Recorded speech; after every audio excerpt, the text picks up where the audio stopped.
Armandville, cité royale de la paix, située à 210 km d'Abidjan, frontalière au Ghana, chef-lieu de région et de district autonome de la Comore, une cité de paix, une cité dynamique. La vision que nous avons avec le conseil municipal pour Abengourou, c'est de remettre notre ville à la place qu'elle avait lorsque la Côte d'Ivoire est devenue indépendante.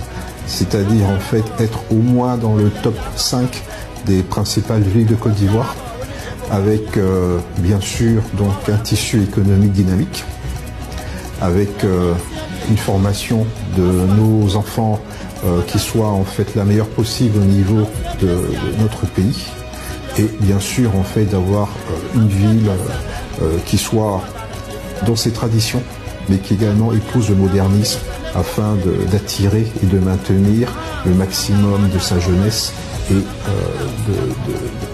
toute compétence pour le développement de notre ville. Historiquement, notre zone était en fait la boucle du cacao, et donc nous avons des coopératives dans le domaine du cacao et du café assez dynamiques. On a également de l'EVA, l'agriculture, et le développement qui est en cours, c'est tout ce qui est lié au vivrier, puisque nous aurons d'ici fin 2025 le marché de gros de Adonicro qui sera en fait opérationnel au niveau donc, de la commune. Et bien sûr, il faut que nos femmes et nos jeunes puissent saisir cette opportunité pour faire d'Abengourou une zone de production de vivriers. Abengourou, 210 km d'Abidjan, non loin de la frontière avec le Ghana. Avec une population de pas moins de 100 910 âmes, la ville d'Abengourou a la particularité d'avoir été bâtie par ses propres habitants. Un des édifices les plus anciens de la ville d'Abengourou, la cathédrale Sainte-Thérèse de l'Enfant Jésus.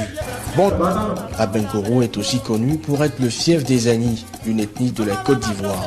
Si la dimension culturelle de la ville tient à la singularité de son histoire, il s'agit là d'une noblesse culturelle unique que le peuple Ani a enrichi au fil des ans, après l'avoir transporté avec lui depuis le Ghana voisin, d'où il est réellement originaire selon les historiens.